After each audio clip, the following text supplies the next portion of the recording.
Welkom en dankie dat jy by my aansluit vir Taxbreek. Hierdie is 'n potgooi oor Suid-Afrikaanse belasting vir Suid-Afrikaanse belastingkundiges en praktisyns. My naam is Pieter van der Swaan en in elke episode deel ek my gedagtes rondom 'n onderwerp of 'n onlangse ontwikkeling in Suid-Afrikaanse belasting met jou. En ek doen dit in Afrikaans. Ek probeer ook elke episode kort genoeg hou dat jy daarna kan luister wanneer jy 'n bietjie van 'n breek van werk nodig het. Ons gesels vandag oor 'n onlangse ontwikkeling wat betrekking het op rentevrye lenings of lae rente lenings in 'n internasionale konteks. So soos ons in Engels sal sê 'n cross-border lening. So die spesifieke scenario waarna ons kyk is 'n scenario waar 'n inwoner individu geld gaan leen aan 'n buitelandse trust. Nou, die scenario kan 'n paar variasies op hê. Byvoorbeeld, die party wat die geld uitleen, kan 'n maatskappy wees wat verbonde is aan die individu, en die party aan wie die geld geleen word, kan 'n maatskappy wees waarin die trust 'n belang het. Maar om dit eenvoudig te hou, kom ons praat maar oor die scenario wat sê, daar's 'n inwoner individu wat geld leen aan die buitelandse trust, en ek dink in baie gevalle is hierdie buitelandse trust dan nou 'n familiewelvaartsvoertuig waar die individu en sy of haar familielede begunstigdes is, en in baie gevalle is dit 'n diskresionêre trust. Goed, so as ons dan na die wetgewing gaan kyk wat op 'n lening soos hierdie van toepassing sal wees. Die eerste bepaling waarna ons kyk is artikel 31 van die Inkomstebelastingwet. En wat artikel 31, sover dit hierso betrekking het sê, is wanneer 'n inwoner 'n transaksie aangaan met 'n nie-inwoner wat verwant is aan die inwoner, so hulle is of verbonde partye of geassosieerde bedrywighede van mekaar, en die twee partye handel op termes en voorwaardes wat nie op 'n armlengte bepaal word, en een van die twee kry 'n belastingvoordeel uit hierdie reëling, dan moet die party wat die belastingvoordeel kry, artikel 31 gaan toepas om 'n aanpassing aan sy of haar belasting te maak. So as ons dan gaan kyk in die konteks van hierdie lening wat ek nou net beskryf het, as die inwoner individu 'n lening gaan toestaan aan die buitelandse trust en nie 'n armlengte rente op daai lening vra nie, dan sal die inwoner individu nie die rente inkomste by sy of haar belasbare inkomste insluit, en as gevolg daarvan gaan hulle belasbare inkomste minder wees as wat dit sou gewees het as daar hierdie armlengte rente ingesluit was. So wanneer artikel 31 dan nou geld, so dit wat ons nou bespreek het is wat artikel 31 'n geaffekteerde transaksie noem.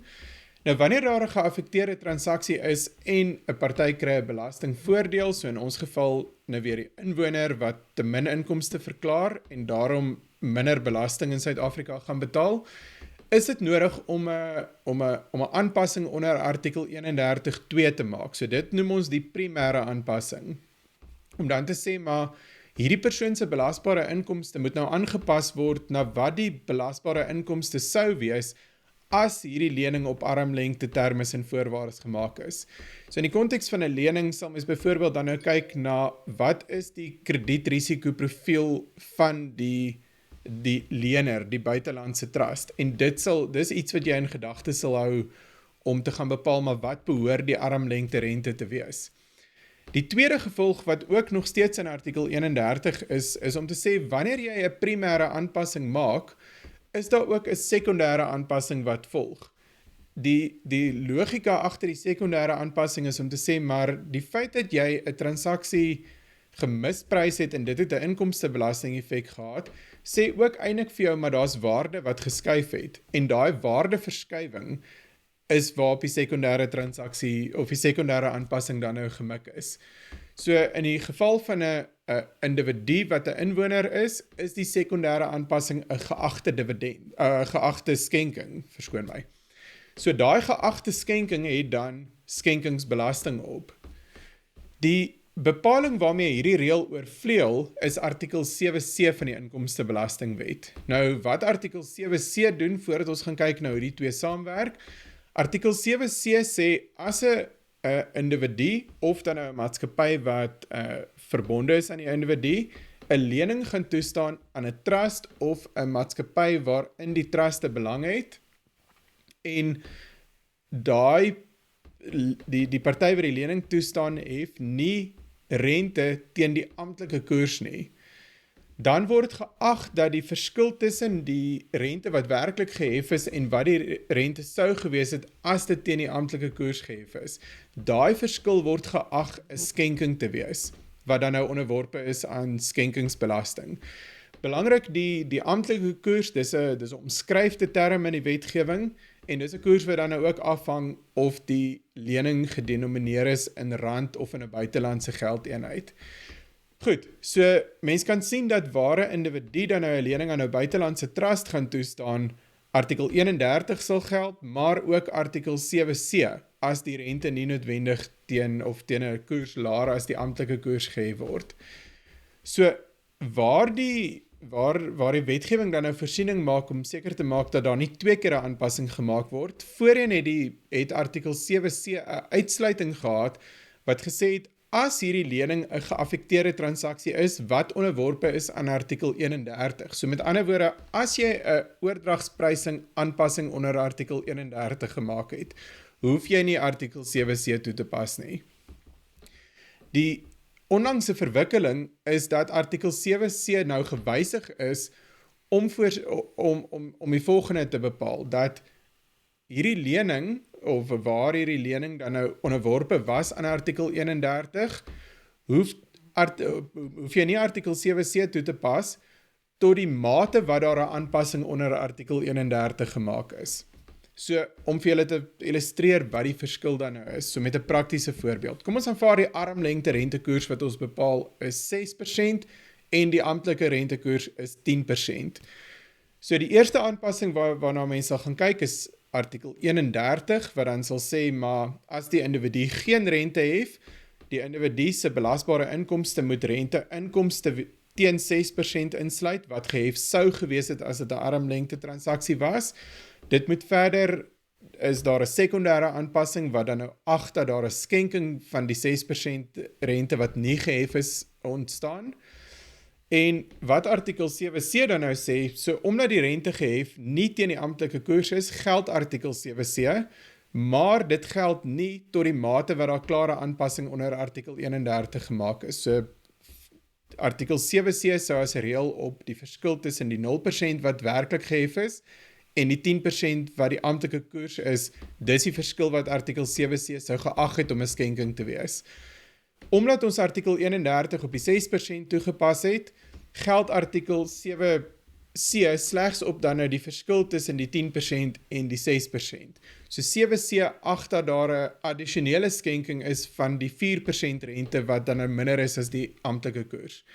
As die scenario die teenoorgestelde is, dat die armlengte koers byvoorbeeld 15% is en die amptelike koers 10% is, dan word die volle aanpassing onder artikel 31 gemaak, en as ons artikel 7C sou gaan toepas om te sê, maar daar's 'n bykomende geagte skenking tussen die 10% en die 0% wat werklik gehef is, en ons gaan kyk na wat is onder artikel 31 reeds aangepas, dan is daar hele 10% reeds aangepas onder artikel 31. So dan is daar geen addisionele effek vir artikel 7C nie. Ek dink wat ook nogal belangrik is om te weet is, daar's 'n hele klomp artikels of 'n hele klomp bepalings van die wetgewing wat op hierdie tipe lenings van toepassing is. Ons het vandag slegs na 2 van hulle gekyk, om miskien net een te noem, wanneer daar nie rente gehef word of 'n lae rente gehef word, is daar regspraak wat ook vir ons sê dat die gebrek aan rente word beskou as 'n skenking of 'n vrygewige oormaking. En dit het weer, dit is iets wat die attribution reëls onder artikel 7.8 dan nou in werking stel. So in die mengsel van hierdie goed kyk ons na artikel 31, ons kyk na artikel 7C en ons kyk dalk ook na artikel 7.8. So ek dink om af te sluit, wat jy kan vat uit vandag se episode is om bewus te wees dat daar heelwat artikels op hierdie rentevrye lenings van toepassing is. Tweedens, ook om bewus te wees dat daar 'n onlangse wysiging is wat hierdie, as ons die top-up aanpassing onder artikel 7C dan nou sal vereis vir so 'n lening van die individu na 'n buitelandse trust toe. Dis al vir vandag se episode. As jy van die episode gehou het, gaan sluit asseblief op jou gunsteling Potgooi platform aan en vertel natuurlik vir al jou vriende en kollegas van die Potgooi. As jy enige terugvoer het, positief of negatief, of voorstelle vir wat ek in 'n toekomstige episode in die Potgooi kan insluit, dan is jy welkom om vir my 'n e-pos te stuur. My e-posadres is in die notas tot die episode. En miskien maar net weer 'n herinnering, soos altyd, niks in hierdie episode was bedoel om belastingadvies of 'n plaasvervanger vir belastingadvies te wees nie. Tot volgende keer. Totsiens.